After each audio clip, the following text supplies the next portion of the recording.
Kayo ang dahilan kung bakit di ako sumuko sa mga bagay na kung ba't ang luha ko'y tumulo. Ito ang mensahe ko upang aking ipahatid sa mga tropa, kaibigan, kapangkat at kapatid. Pasasalamat kong kay tagal ko nang gustong sabihin. Ang puso ko ang gumawa nitong aking awitin. Para sa inyong lahat, ito ang tanging paraan sa mga taong para sa akin ay palaging nandyan. Hambog.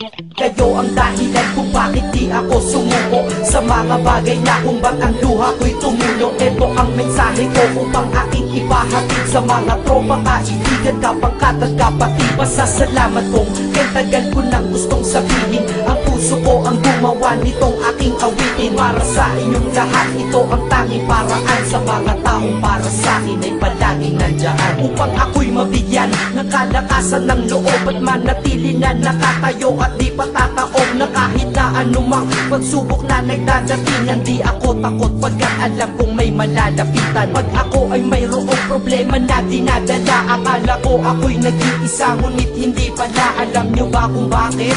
Kasi andyan sila, handa na iabot ang tulong nagmula sa kanila. Walang reklamo at walang hinihingi na kapalit. Kaya di lang kaibigan turing ko kundi sang malapit na kapatid. Sila'y kinikilala kong ikalawa na pamilya. Wag ko daw isiping mag-isa ka pa. Dahil sila'y aking sanggalan, di ako pinabayaan. Damahin ko kalungkutan, di nila pinapayagan. Kung wala kayong lahat kaibigan ko, marahil wala na rin ako. Ngunit nandito pa ako dahil kayo ang dahilan kung bakit di ako sumuko sa mga bagay na kung ba't ang luha ko'y tumulo. Ito ang mensahe ko upang aking ipahatid sa mga tropa, kaibigan, kapangkat at kapatid. Pasasalamat kong kay tagal ko nang gustong sabihin. Ang puso ko ang gumawa nitong aking awitin. Para sa inyong lahat, ito ang tanging paraan sa mga taong para sa akin ay palaging nandyan. At di kayo nawawala at di ako tinalikuran. Yan ang dahilan kung bakit hindi ko kinalimutan ang aking pinagmulan. Pakikisama nangunguna. Pag nakita ka ng tropa sasabihin, shot ka muna. Pag nabadrip sa pamilya, lalabas ka lang ng bahay. Lakad lang ng konti, andyan sila at merong tagay na inyong pagsasaluhan at inyong pinapaikot. Simpleng tulong yan nilang unti-unting pinapalimot. Ang problema mong pasan-pasan sa mga pangyayari sa tahanan o sa pera o kahit pa sa babae. Kahit sa gulo o away, tila ba mga sundalo, di pwedeng maiwan ang isa manalo o matalo. Ganyan ang kaibigan ko, mas kilala bilang barkada. Kung ako'y mamamatay na bukas, ako'y handa na. At kung may ikalawang mundo o buhay para sa'kin,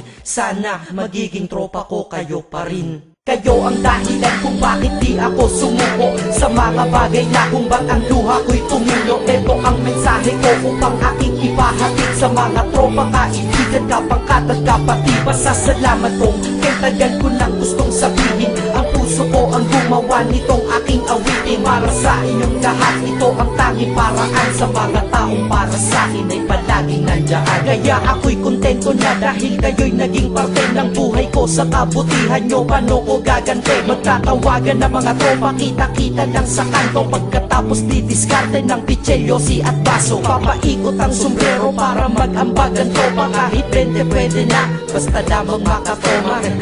Ganito kami, at least magkakaramay. Kaya wag kang magtaka kung ba't masasaya ang tambay. Dahil tambay ay binubuo ng samahan na tunay. May kaibigang adik, mabait, iba ay merong sungay. Oo, iba-iba ang aming mga katauhan, pero iisa ang grupo pag sa trip at kagaguhan. Pag ika'y nalulungkot, kanino ka ba lumalapit? Pag nais mong bumitaw, kanino ka ba kumakapit? At kanino ka lumapit sa oras ng kagipitan? San pa ba? Diba sa kaibigan? Kayo ang dahilan kung bakit di ako sumuko sa mga bagay na kung ba't ang luha ko'y tumulo. Ito ang mensahe ko upang aking ipahatid sa mga tropa, kaibigan, kapangkat at kapatid. Pasasalamat kong kay tagal ko nang gustong sabihin. Ang puso ko ang gumawa nitong aking awitin. Para sa inyong lahat, ito ang tanging paraan sa mga taong para sa akin ay palaging nandyan. Salamat. Acero Records, Sad Productions, hambog ng Sad Pro Crew.